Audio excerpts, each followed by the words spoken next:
And I'd like to welcome the new head coach of the Penn State Nittany Lions, Matt Campbell. Coming up next, Penn State's search for a new football coach ends after 54 days. Plus, how Nittany Lion fans are reacting to the new hire after a challenging season. And a look at holiday events going on around central Pennsylvania. The Center County Report starts now.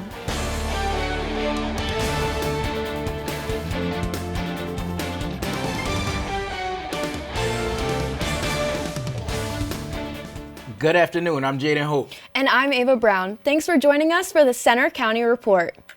Our top story, Matt Campbell is officially hired and a new era is underway for Penn State football. We have team coverage as the university welcomes just the fourth permanent football coach in almost 60 years. And I'd like to welcome the new head coach of the Penn State Nittany Lions, Matt Campbell. After 54 days without a head coach, the search is finally over. Athletic Director Pat Kraft introduced Iowa State's Matt Campbell as the Nittany Lions' new coach. We're introducing a leader who embodies everything Penn State stands for: a builder, a fighter, a standard bearer of what this place can be at its very best. A coach whose teams compete with a chip on their shoulder and conviction in their hearts. A coach who is committed to shaping complete men, mind, body, character, and purpose. Campbell was emotional as he talked about his new role. I'm going to take a second. It's been a whirlwind. I'm going to say this. I'm humbled, honored, grateful to be standing before all of you, this world-class university, this world-class athletic department, and truly one of the greatest football programs in the world. And it's an absolute honor to be the next head football coach here at Penn State University. Campbell is Penn State's 17th head coach, hired almost 2 months after James Franklin was fired. The national search had twists and turns, from potential coaching targets like BYU's Kalani Sitake to leaked audio of a fiery Kraft in a players' meeting taking aim at rival Big Ten teams. For that, he apologized. What I will tell you about that is that I'm embarrassed. I apologize to anyone that I may have offended with that video that leaked. Kraft himself said the search was almost something out of Hollywood. We were focused on finding the right person, and at all cost. And probably be a Netflix documentary at some point. Campbell's contract is an 8-year deal with more than $70 million. His guaranteed base salary and supplemental compensation averages over $8.8 million per year. And there are other incentives. Interim head coach Terry Smith will remain on staff working alongside Campbell. It's been so awesome to watch his commitment to Penn State, to watch how he's led this football program and football team through tough and trying times. It's been rewarding. I know he's the cornerstone of this program as a player, as a student athlete, and now as an incredible football coach. And it is my honor to work hand in hand with Terry to build on this great foundation moving forward. Campbell will now begin the task of assembling his staff and team. Penn State also owes Iowa State $2 million as part of his buyout, with Campbell paying the rest himself. The Penn State fan base has high expectations, and reporter Patrick Gray talked with some of them to get their reaction to the Matt Campbell hire. Penn State football fans have had a rough year, losing their coach, their quarterback, and 6 straight games. Disappointment, utter failure. Came in as the number 2 team in the country. But now Penn State is trying to turn the corner under new head coach Matt Campbell. The former Iowa State leader brings optimism to the fan base. I feel like they made the right hire with getting Campbell. He's shown that he can win big games even with less resources, and I think he's going to do a phenomenal job. He has the passion. Student Ben Hamity believes in the future of the program under its new regime. I feel like, with the resources he can get here, I think the sky's the limit. Penn State fans expect national titles. And even though Campbell's track record is good, including the same amount of top 10 wins as former head coach James Franklin, some fans are worried those expectations are still too high. We don't know how well Matt Campbell can recruit. I do trust the process of Matt Campbell, the head coach, and Matt Campbell, the developer. But at the end of the day, like, we are in a conference with Oregon. Kate Shannonay is a Penn State graduate and lifelong fan of the program. The idea of, like, your expectations are different at Iowa State, but it's like, well, the expectations are different at Penn State. Now you're at Penn State. Now the real work begins, as Campbell assembles his staff and works to rebuild a program decimated by recruiting defections. We'll have more on Penn State football later in sports, including a look at the Nittany Lions bowl game. Accused killer Luigi Mangione is back in court this week as a hearing continues in New York. He's charged with killing United Healthcare CEO Brian Thompson. Police arrested Mangione at an Altoona McDonald's. Now his lawyers want some of the evidence found in his backpack thrown out. Testimony in court yesterday said moments after Mangione was put in handcuffs, an officer searching the backpack found a loaded gun magazine wrapped in a pair of underwear. Police body cam video played in court shows Mangione telling officers he didn't want to talk, but they questioned him for nearly 20 minutes before reading him his rights. A controversy over a college writing assignment is making national headlines and igniting a debate over religious beliefs and class requirements. Catherine Schreiner reports. Penn State English professor Michael Inesco says he's found plenty of student class essays in recent years lacking citations or even faking them. If you can't incorporate specific textual evidence to support an argument, then how can you show a teacher that you've actually read the work and thought critically about it on your own? Now, the question of evidence and sources is making national news. An instructor at the University of Oklahoma is on leave after a student complained she received a failing grade on a paper citing the Bible to assert the belief that multiple genders is demonic. Samantha Folnecki filed a complaint with the administration.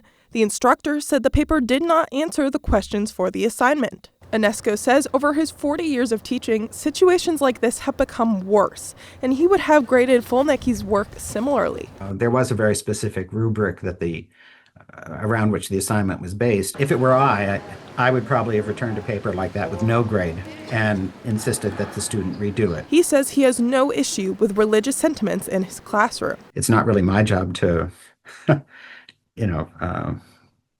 encourage them or let alone force them to, ignore or disregard or, turn against their religious sentiments. Penn State students who need religious support can visit the Center for Spiritual and Ethical Development on campus. In University Park, I'm Catherine Schreiner for the Center County Report. OU officials say they're reviewing the situation, but have made no comments since their original statement. The holiday season is in full swing across Center County, and communities are gearing up for some of their biggest winter celebrations. Reporter Hannah George shows us how people are keeping traditions alive. From handcrafted ornaments to local artwork, Center County's holiday celebrations are giving residents plenty of ways to shop small and embrace the season. At the Gallery Shop's Winter Market in Lamont, vendors say this time of year brings some of their most meaningful interactions. I can also talk to them about what we do.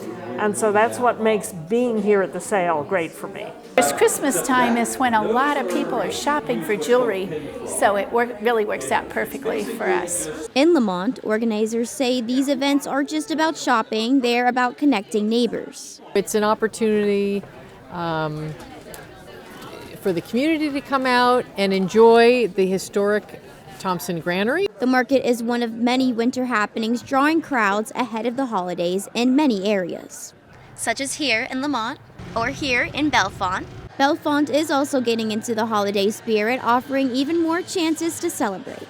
The Victorian Christmas is not the only holiday celebration in Bellefonte. There's loads of other options, such as the Bellefonte Holiday Bash. The Bellefonte Holiday Bash is a 2-day curated holiday market and artisan fair, featuring dozens of small businesses and makers offering handmade goods, crafts, vintage items, food, and gifts. It's a chance to see local craftsmanship, find unique presents, and enjoy a festive atmosphere. Just more like a fun, free thing to do with people in your community that make things that hopefully that's what you want to buy for the holidays.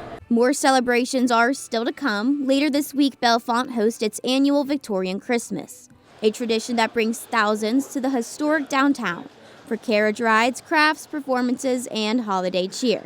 For many, it's the event that truly rings in the season. In Bellefonte, I'm Hannah George for the Center County Report. Victorian Christmas runs this Friday through Sunday in downtown Bellefonte. Still to come on the Center County Report, another shot of very cold air in central PA. We check the 7-day forecast. And more on the Nittany Lions' new football coach and what's next. Also coming up, families come together for a popular event leading up to Penn State's dawn.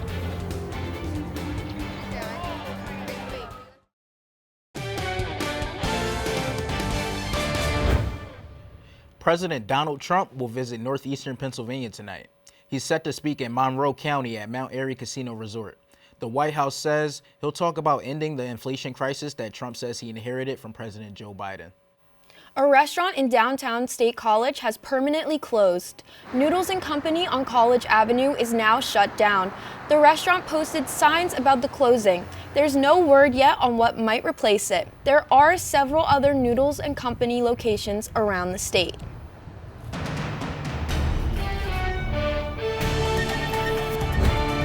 A very cold and snowy stretch to begin December, and that's going to continue in this forecast. Right now at the Penn State golf courses, we have seen some snow melt over the last few days, but we're seeing some peaks of sunshine. Temperature now up to 23 degrees after bottoming out at 7 this morning. Still feeling quite cold. 12 degrees are our current apparent temperature outside. That's because of a southwesterly wind at 11 miles an hour. And the good news is with that southerly wind, we'll be seeing temperatures on the rise as we go throughout the next 24 hours. Right now, teens and 20s across central Pennsylvania. Our current high point across the Commonwealth, 31 degrees in Philadelphia. So it's been a very cold start to December. This is for the first week of December, the first 7 days. All 7 of those days were below average in terms of temperature. That's one of 4 years that has happened since 1976.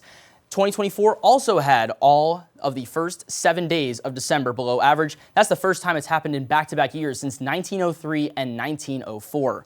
Our current radar and satellite showing some light snow showers in northwestern Pennsylvania, but our next major weather maker is here in the Dakotas and Minnesota. That'll be sliding through the Great Lakes region and heading here for the day tomorrow.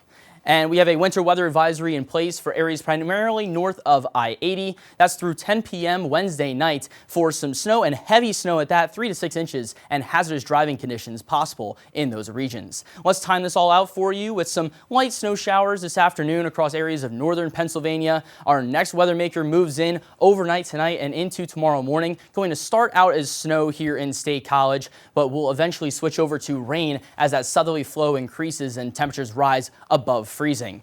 After a cold front moves through, we'll see a return back to snow as we head throughout the evening, Wednesday night, and into Thursday, where we could see some snow showers and the lake effect machine turning back on.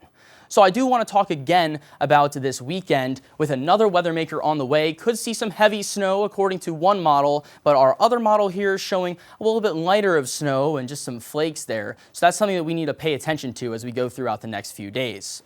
But for today, 29 degrees are high, mostly cloudy with a southerly wind at 5 to 10 miles per hour. As we go into tonight, 25 degrees, those snow showers moving in late after midnight, a southerly wind at 5 to 10 miles an hour. And for the day tomorrow, 38 degrees, around average for this time of the year. Snow in the morning, changing over to rain and snow in the afternoon. And your 7-day outlook, we're seeing the cold staying in place across central Pennsylvania. The day to watch will be Sunday with our multiple models kind of disagreeing with each other right now. We'll have some more confidence in that forecast later on this week.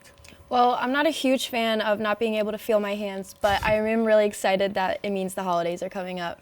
Yeah, it's about to be a great new year. We have to deal with some cold weather, but if you're smart, you're gonna get those coats out. Absolutely. But here's Noah with sports.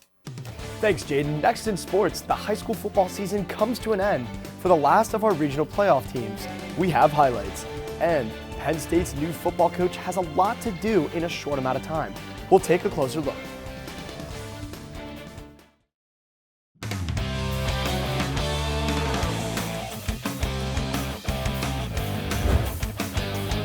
I'm Noah Flennard with sports. The new face of Penn State football is here, ready to steer the ship, and his to-do list is a long one. As soon as Matt Campbell touched down in State College on Sunday, fans greeted him and a new era began for the Nittany Lions.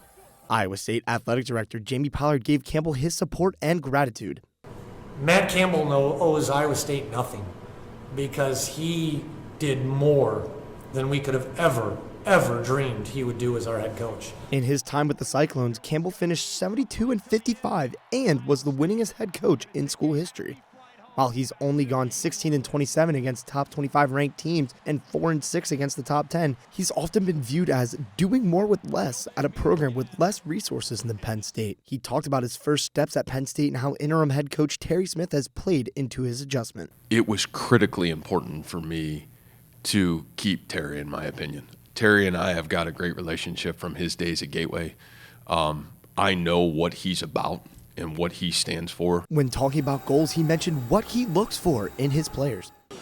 As Matt Campbell has been handed the keys to Beaver Stadium this morning, signing officially after the Board of Trustees vote, he looks for truth, trust, and talent in his players, guys that he can develop and guys that he can prepare for the next level. Campbell then touched on how he developed NFL talent using his blueprint at Iowa State. We've proven that every step of the way. I think you can ask Brock Purdy, Breece Hall, David Montgomery, Will McDonald. Campbell ended his first news conference with a familiar sound for the Nittany Lion fans. We are Penn State. We are Penn State. We are Penn State. Thank you. Next up for the Nittany Lions, they're New York bound after learning their December bowl game matchup. The team is headed to the Bad Boy Mowers Pinstripe Bowl, where they'll face Clemson, who finished the season 7-5. Penn State closed at 6-6, marking its 5th straight bowl trip. It'll be the team's first meeting since the 1988 Citrus Bowl. The matchup is set for December 27th at Yankee Stadium. The high school football season is now over in central Pennsylvania. Bishop Guilfoyle from Altoona is headed to Cumberland Valley for the 1A championship game. After the Whistle reporter Bailey Toporser was there. Bishop Guilfoyle entered today's game as 5-time state champs, hoping to make it a 6th. They traveled over 2 hours east to Mechanicsburg, Pennsylvania to face the last hurdle of their 13-3 season, the Clareton Bears. With temperatures in the high 20s and the wind whipping, the Marauders held the Bears to just 1 touchdown and a failed 2-point conversion in the first quarter. This time last year, Bishop Guilfoyle came here to Chapman Stadium with the hopes of winning the 1A football state team championships. They did just that. This year, they're coming home with a different story.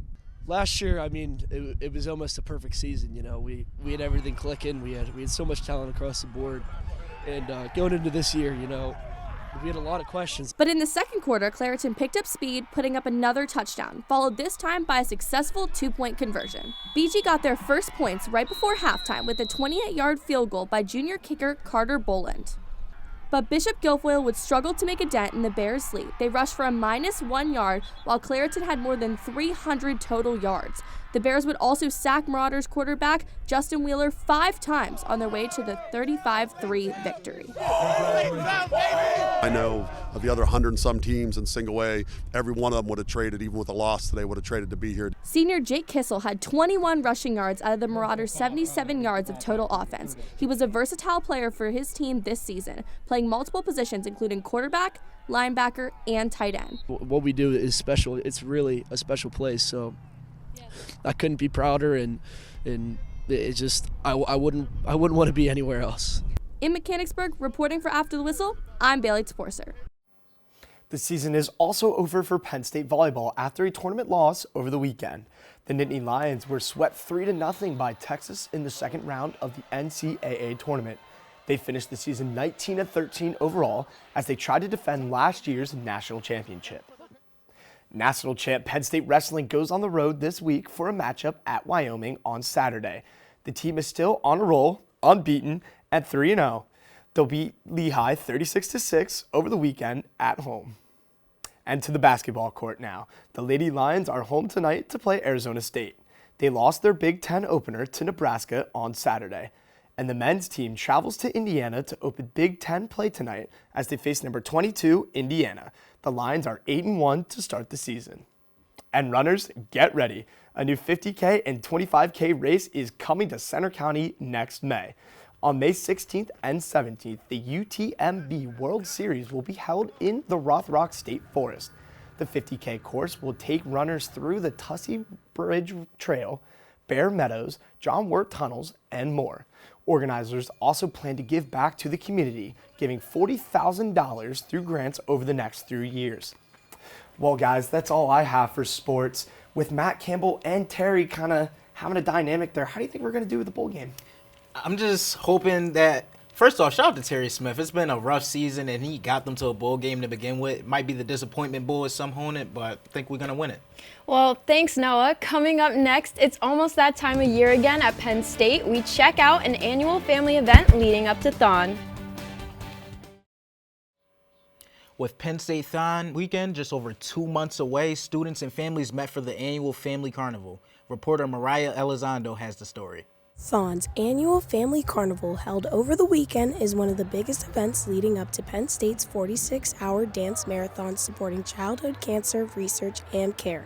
Thon is so special because it's a student-driven organization made up of 16,500 students coming together all for the same mission. The event gave 4 Diamonds families a chance to experience some of the energy and excitement they'll see during Thon weekend in February. The building was packed with games, activities, and interactive booths run by volunteers, all offering families the opportunity to play, connect, and meet the students behind the nation's largest student-run philanthropy. And of course, no Thon event would be complete without a line dance.